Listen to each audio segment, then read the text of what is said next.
अब मुसलमान इस बात को कह रहे हैं, तो अब जितने भी दल थे, बजरंग दल, हिंदू दल, जितने भी जो गाय से संबंधित दल निकल के आ रहे थे या हिंदू सुरक्षा की लेके आ रहे थे या गाय की सुरक्षा की जो बात कर रहे थे, तो अब उन्हें आगे आना चाहिए और सरकार पर दबाव बनाना चाहिए, वैसे राष्ट्रमाता घोषित किया जाए, राष्ट्र पशु घोषित किया। योगी जी कह रहे हैं किसी मौलाना के कहने से नहीं है, ये तो स्व घोषित राष्ट्रमाता है गाय। ना तो ऐसा स्वराष्ट्र ऐसा तो कैसे हो जाएगी जब तक आप स्व घोषित है वो तो ना। ऐसा स्व घोषित नहीं है, ऐसे थोड़ी मान जाओगे कि एक स्व घोषित कर दो और आप मीट बेचते भी रहो, मारते भी रहो, काटते भी रहो और उसके ऊपर आप वोट मांगते रहो, राजनीति करते रहो और हिंदू मुस्लिम भी करवाते रहो गाय गोबर मूत के ऊपर, ऐसा थोड़ी हो पाएगा। तो प्रॉपर तरीके से, क्योंकि इस देश के जो नागरिक हैं वो पढ़े लिखे व्यक्ति हैं। बीजेपी राजनीति करती है। बिल्कुल राजनीति, गाय के ऊपर 100% राजनीति होती है। गाय हमारी माता है, गाय हमारी माता है। गाय को आपने देखा होगा मॉब लिंचिंग भी हुई, कई जगह मारे भी गए। मीट जब उसका FSL रिपोर्ट आई तो वो मीट किसी और का निकला, भैंस का निकला या यस, नोएडा में दादरी में अखलाक जो मरा था वो उसी का शिकार था।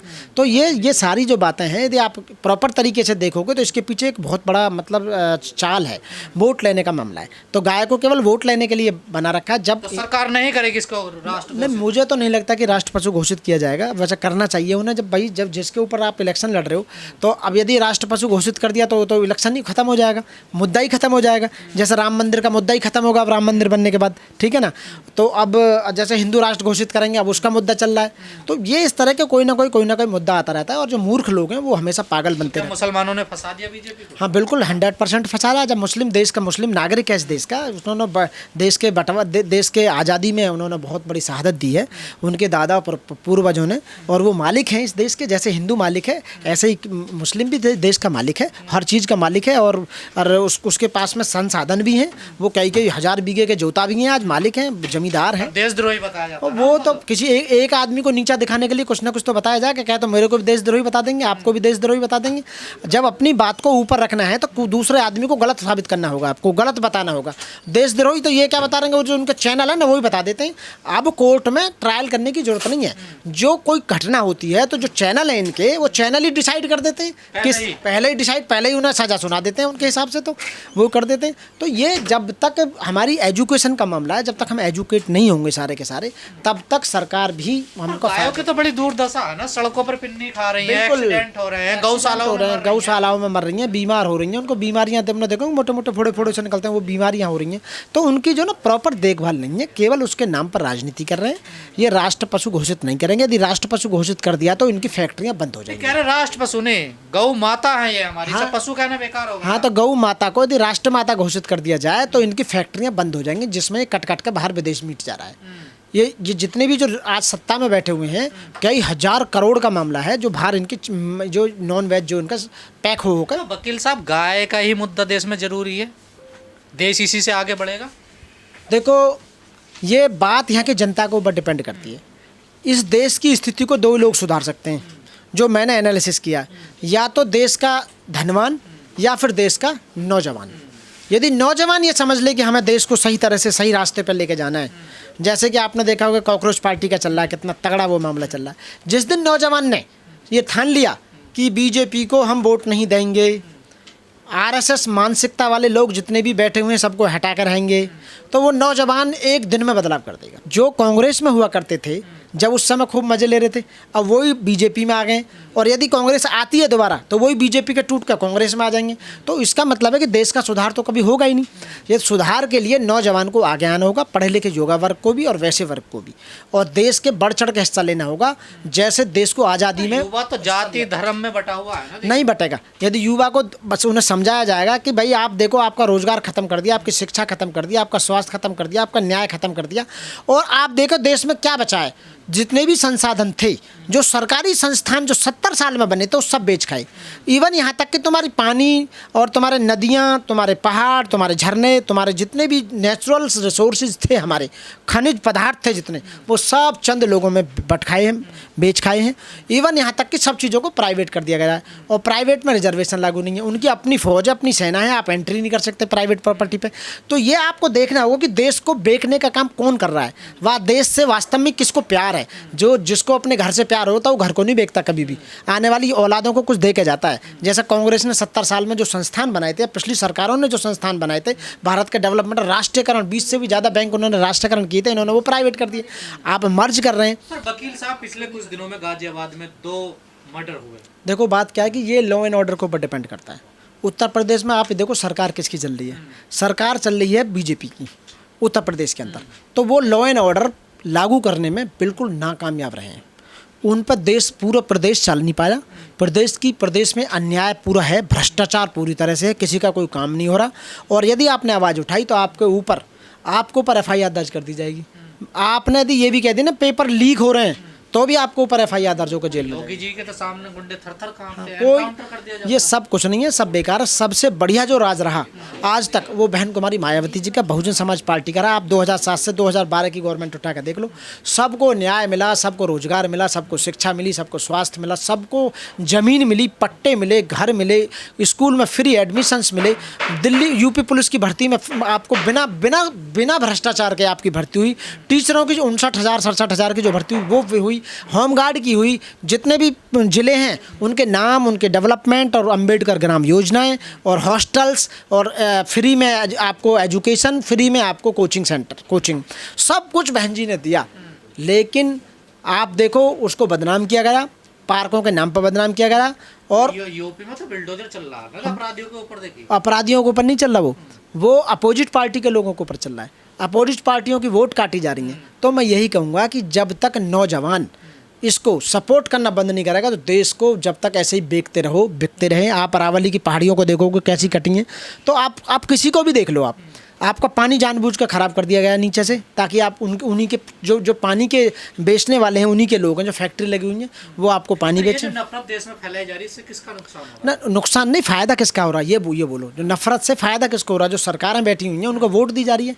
जब आप नफरत फैलाएंगे कि मुसलमानों को हमने नमाज करनी बंद कर दी है, उनको मीट के नाम पर हमने मॉब लिंचिंग की, उनका एनकाउंटर किया, उनको दबाया गया, उनका ये किया गया, तो बेनिफिट क्या होगा? सरकार को होगा।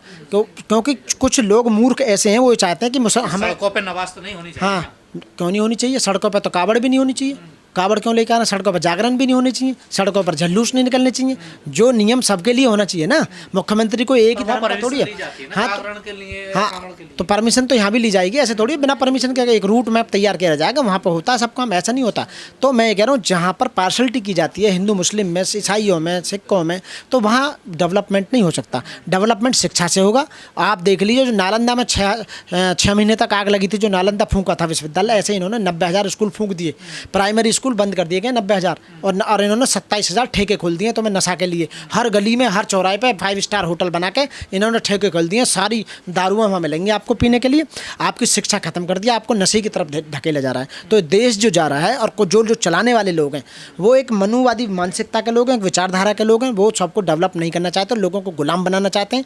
सामाजिक परिवर्तन, आर्थिक मुक्ति की जो लड़ाई थी वो खत्म कर दी गई है। ना वो सामाजिक परिवर्तन चाहते हैं, ना आर्थिक रूप से कोई सशक्त हो, ना वो ये चाहते हैं। तो मैं ये सरकार तो बड़े दावे करती है ना, दावे सारे झूठे हैं, वो केवल वर्वली दावे हैं। उन दावों की कहीं कोई भी ठोसता नहीं है। और आप ये सच में यदि ज़मीन पर देखोगे जाके तो आपको कुछ और ही मिलेगा। आप बताइए आज तक तो यहाँ जब से बीजेपी सरकार सेंटर में आई या स्टेट में आई, एक भी उन्होंने प्राइमरी स्कूल, एक भी 12वीं तक का स्कूल, एक भी ग्रेजुएशन तक का स्कूल, एक भी ITI स्कूल, एक ही MBBS स्कूल या एक भी यूनिवर्सिटी उन्होंने बनाई हो? मंदिर तो बनवाया ना। हाँ, तो मंदिर तो पहले ऑलरेडी बहुत सारे हैं। मंदिर से डेवलपमेंट नहीं होगा। मंदिर तो पूजा पाठ का साधन है ना, वो तो भगवान और भक्त के बीच का वो है मामला, वो तो आत्मसंतुष्टि का मामला। देश का डेवलपमेंट जो होगा वो तो शिक्षा से होगा। है, आप मेडिकल कॉलेज खोलो, आप साइंस के कॉलेज खोलो, आप लेबोरेटरी खोलो, आप यूनिवर्सिटी खोलो। और धर्म खतरे में, हिंदू खतरे में बताया जा रहा है। धर्म किसी का खतरे में नहीं है। धर्म इंसानियत खतरे में है, धर्म नहीं है खतरा। धर्म ऑलरेडी, एक बात बताइए, जिस देश में 80% हिंदू रहते हो तो धर्म कहाँ से खतरे में होगा भाई? आप बताइए। सरेआम तो मर्डर कर दिए जा रहे हैं। आप बताइए, पूरे देश की पावर किसके हाथ में? हिंदुओं के हाथ में। सारे प्रदेशों के ताकत किसके हाथ में? कौन है मुखिया? सब हिंदू हैं। तीनों स्थल सेना अध्यक्ष, वायुसेना अध्यक्ष और भी हिंदुओं की हत्या हो रही है। वो सब हिंदू हैं। और जितने सेक्रेटरी हैं वो सब हिंदू हैं। तो आप देखिए जितने MP MLA हैं वो सब हिंदू हैं, मंत्री सब हिंदू हैं, डायरेक्टर सचिव जितने वो सब हिंदू हैं, और जितने यूनिवर्सिटी में बैठे VC हैं वो सब हिंदू हैं, जितने भी DGP हैं वो सब हिंदू हैं, फोर्स में जो IAS IPS है वो सब हिंदू हैं। अब भाई इतना होने के बाद भी यदि हिंदू खतरे में है तो फिर तुम्हारा जीना बेकार है, तुम देश चलाने में नाकाम हो, फिर तुम कुछ नहीं कर सकते देश का डेवलपमेंट। सारे 80% लोग हिंदू बैठे हुए हैं सब जगह। तो हिंदुओं का इतना वर्चस्व होने के बाद ऐसा फिर वर्चस्व कभी नहीं आएगा। यदि अब भी तुम देश को डेवलप नहीं कर पाए तो फिर कभी नहीं कर पाओगे और सत्ता दूसरों के हाथ में चली जाएगी भाई। पर हिंदुओं पे खतरा क्यों है, क्यों उनकी हत्या है? हिंदुओं पर खतरा नहीं है, केवल राज करने वालों पर खतरा है। वो वोट नहीं दे पा रहे, वो हिंदुओं को ऐसे बरगला रहे हैं कि तुमने हमें वोट ना दी तो ये तुम्हें मार देंगे, तो दूसरों के आधी वोट तो काट दी जाती हैं, अपनी वोट सलामत रहती है। तो उन्हें संभाल कर रखता है कि इनका माइंड ना चेंज हो जाए। माइंड तो चेंज होना ही है एक ना एक दिन, तो समझेगा ही युवा। जितने युवा तुम्हें वोट दे रहे हैं वो जानेगा कि इन्होंने हमारा क्या किया है, हमारा तो कुछ किया ना, हम समझाने का काम कर रहे हैं। मतलब खतरे में कोई नहीं है, सब राजनीति है। सब राजनीति है, वो उनकी सीट खतरे में है, उनकी सत्ता खतरे में है, वो शासक बना रहना चाहते हैं, वो शासन करना चाहते हैं।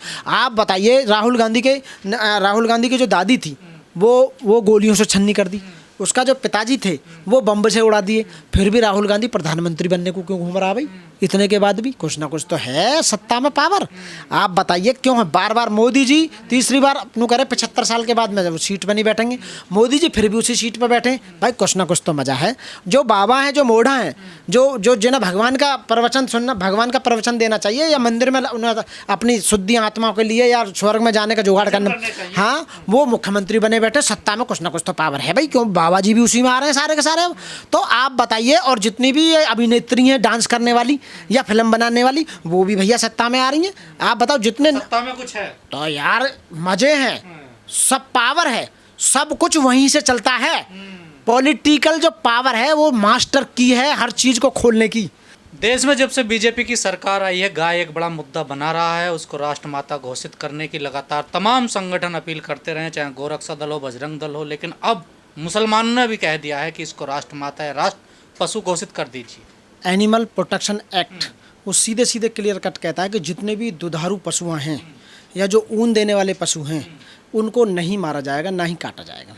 जिसमें गाय है, भैंस है, ऊँट है, बकरी है, ठीक है ना, इस तरह के जितने भी जानवर हैं वो प्रोटेक्शन एनिमल प्रोटेक्शन एक्ट में जो है उन्हें मारना, ऐसा कानून है भारत में? यस, कानून है। उनको नहीं मारा जाएगा, ना ही उन्हें काटा जाएगा, क्योंकि वो आय का साधन है। जब वो पशु खत्म हो जाएंगे तो आय का साधन ही खत्म हो जाएगा। दूध देखो 80 रुपये किलो है, हमारी गाय भैंस ये दूध देती हैं, बकरी दूध देती है, ऊँटनी दूध देती है, तो इनका जो दूध है वो आप जानते हो कितना महंगा दूध है। उनसे घी निकलता है, छाछ निकलती है, दही निकलती है, उनसे बहुत सारे प्रोडक्ट बनते हैं, जितने भी दूध से प्रोडक्ट बनते हैं। तो ये आय का साधन है, तो इन्हें नहीं मारना चाहिए और ना ही काटना चाहिए। और रही इसे राष्ट्र पशु घोषित करने का, जब बीजेपी इस मुद्दे को लेकर चलती है कि गाय हमारी माता है, तो भाई सबसे ज़्यादा यदि मीट की काटने की फैक्ट्रियां हैं तो वो जो हिंदू हैं वो हिंदुओं की फैक्ट्री ज़्यादा है, मुस्लिमों की कोई फैक्ट्री नहीं है। विदेश में जो सप्लाई हो रहा है भैंस का, गाय का, जितने भी मतलब जानवर हैं, यस, तो उनकी जो फैक्ट्रियां हैं, उनकी जो कंपनी है बाहर विदेश में जो बेचती हैं, एक्सपोर्ट जो होता है उसका नॉन वेज का, तो वो जैसे अल कबीर है, वो किसकी है? वो भी तो भाई हिंदुओं की है। बहुत सारी ऐसी कंपनियां हैं, आप देखोगे डाल के गूगल पे तो आपको सारी आ जाएंगी। तो ये क्यों काट रहे हैं भाई? एक तरफ तो माता बता रहे हो, एक तरफ जब एनिमल प्रोटेक्शन एक्ट मना कर रहा है कि इन्हें नहीं काटेंगे, तो आप क्यों मार रहे हैं? वो ऊपर से हमारी गौशाला हैं, तो गौशालाओं को इतना फंड आता है इनकी सेफ्टी के लिए, खाने के लिए, रहने के लिए, रख रखाव के लिए बहुत ज़्यादा फंड आता है। हम नोएडा में दनकौर में है, कई हज़ार गायें हैं वहाँ पे वो, लेकिन यदि प्रॉपर आप ज़मीनी हकीकत देखोगे तो वो उनको प्रॉपर खाना भी नहीं मिल पा रहा है, वो सूख रही हैं, बीमार हो रही हैं, उनकी देखभाल नहीं हो पा रही है। तो मैं ये कह रहा हूँ ये केवल बिजनेस का मामला है। यदि अब मुस्लिम खुद वो कह रहे हैं कि भाई इसे राष्ट्र पशु घोषित किया जाए। अभी तक मुसलमानों पे आरोप लगता है, आरोप लगता था कि वो गाय को काट के खाते हैं या गाय को मारते हैं।